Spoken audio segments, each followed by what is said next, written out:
Salutations à toutes et à tous. C'est la revue de la semaine du 11 jusqu'au 18 juin 2021. Nous avons été cette semaine témoins de la révélation d'un complot portant atteinte à la sécurité nationale.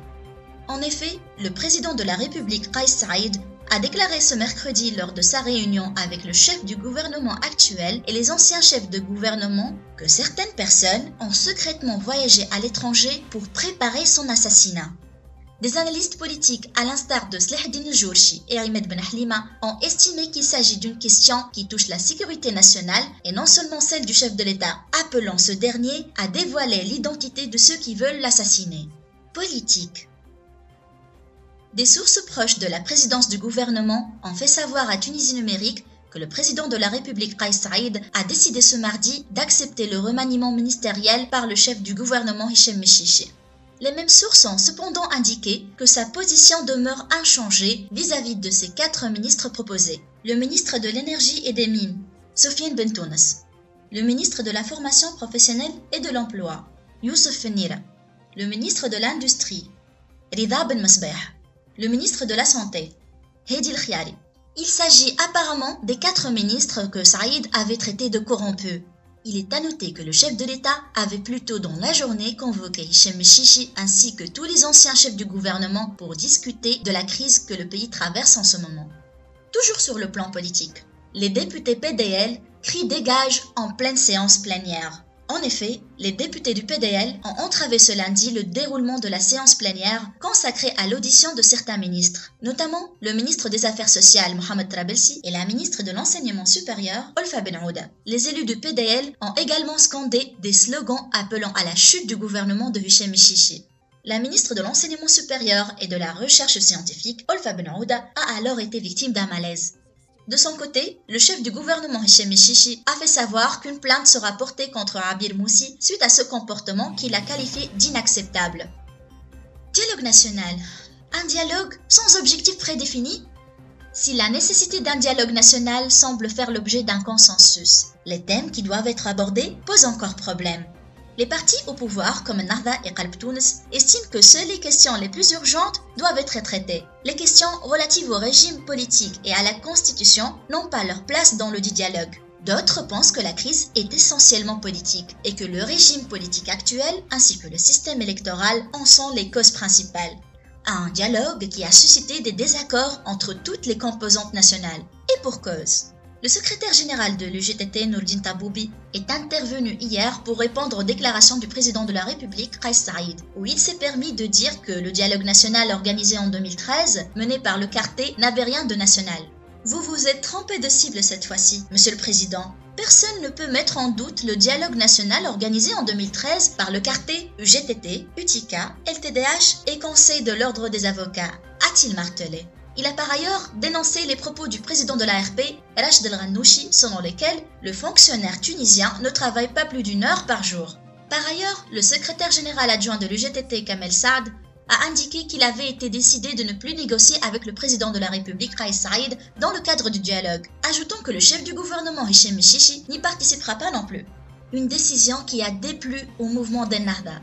En effet, le président du parti Ennahda, Rachid El Ghannouchi, a souligné que le mouvement islamiste n'acceptera aucune exclusion.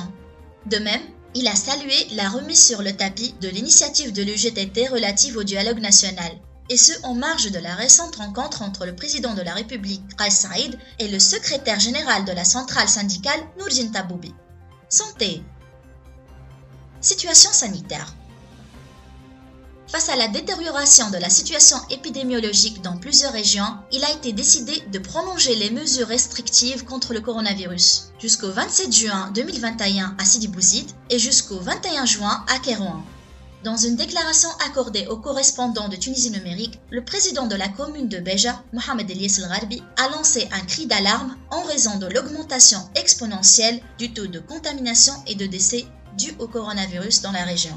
Lors de sa visite officielle à Béja, la porte-parole du ministère de la Santé, Nissaf Ben Alaya, a confirmé la gravité de la situation sanitaire dans la région et a annoncé la prise de mesures à cet effet.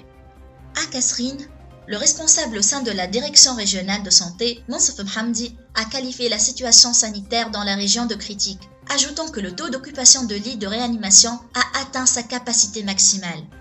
Précisons aussi que l'aggravation de la situation épidémiologique dans la région est due au non-respect du protocole sanitaire. Justice. Nabil Qaroui, libéré, délivré. Tunisie Numérique a su de sources bien informées que la Cour de cassation a décidé de casser sans renvoi la décision de la Cour d'appel de Tunis relative à l'affaire Nabil Qaroui. Ainsi, ce dernier a été remis en liberté. D'après la ministre de la Justice Hasna Ben Slimane, les juges ont appliqué la loi en se fondant uniquement sur les faits qui leur ont été présentés. Décès du frère de Laila Trabelsi. Mort naturelle ou assassinat? Une source médiatique a appris que le parquet du tribunal de première instance de Tunis a ordonné ce mercredi l'ouverture d'une enquête sur la mort suspecte de Mohamed Nasser Trabelsi, frère de Laila Ben Ali et père de Houssem et Ahmed Trabelsi. Kasrin. Arrestation du maire de Jedlian. Les agents de la brigade de recherche et d'investigation du district de la garde nationale Asbitla ont réussi à localiser puis à arrêter le maire de Jedlian qui était en fuite, après avoir été inculpé de tentative de meurtre sur la personne de son frère quand il a voulu, il y a quelques jours, l'écraser avec la voiture administrative de la mairie. Sousse. Arrestation du principal suspect au viol collectif d'une femme devant son mari. Le porte-parole officiel du tribunal de première instance de Sousse 2, Haitham Boubakr, a confirmé le 16 juin 2021 que la brigade criminelle de Gorgeni avait récemment arrêté le principal suspect au viol collectif d'une femme dans la région de Tantane devant son mari et ses deux enfants âgés de 3 ans et de 9 mois. De nouvelles mises à jour dans l'affaire de Sidi Yassine. Dans une déclaration accordée à Tunisie Numérique, Maître Yassine Azeza, l'avocat du mineur agressé et dénudé par des agents de police à Sidi Yassine, a fait savoir que la mère de la victime a été harcelée par des agents relevant du poste de police de la région. Maître Yassine a assuré que cette dernière a subi des agressions physiques et psychologiques afin de la pousser à abandonner les poursuites contre ceux qui ont frappé et humilié son fils. Société. En marge de l'affaire de Sidi Yassine, des manifestations sociales ont été organisées cette semaine pour dénoncer la violence policière, le corporatisme et la marginalisation. Une manifestation a eu lieu le samedi dernier à l'avenue Habib Bourguiba, au cours de laquelle des affrontements ont eu lieu entre les manifestants et les forces de l'ordre. Ce jour-là, les agents de police ont arrêté plusieurs protestataires. Dans le même contexte, la cité État d'Amn a connu tout au long de cette semaine des affrontements nocturnes entre les forces de l'ordre et des jeunes habitants du quartier. En matière de relance du tourisme, la saison estivale s'avère propice à l'activité touristique qui reprend à petits pas après un long moment d'arrêt en raison de la crise sanitaire. À ce titre, le délégué régional du tourisme à Sousse, Tawfiq Qaïd, a déclaré à Tunisie Numérique que 71 hôtels ont repris leur activité. Il a ajouté que d'autres hôtels ouvriront leurs portes avant le 5 juillet 2021. Qaïd a par la même occasion indiqué que la Tunisie a accueilli 60 vols touristiques depuis le début de la saison. Toujours sur le plan socio-économique, le président du Conseil de l'Ordre des ingénieurs tunisiens, Kamel Sahnoun, a annoncé hier la suspension de la grève des ingénieurs du secteur public entamée depuis presque 3 mois. Merci pour votre attention.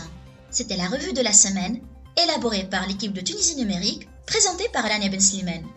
Pour plus d'actualités, abonnez-vous sur notre chaîne YouTube.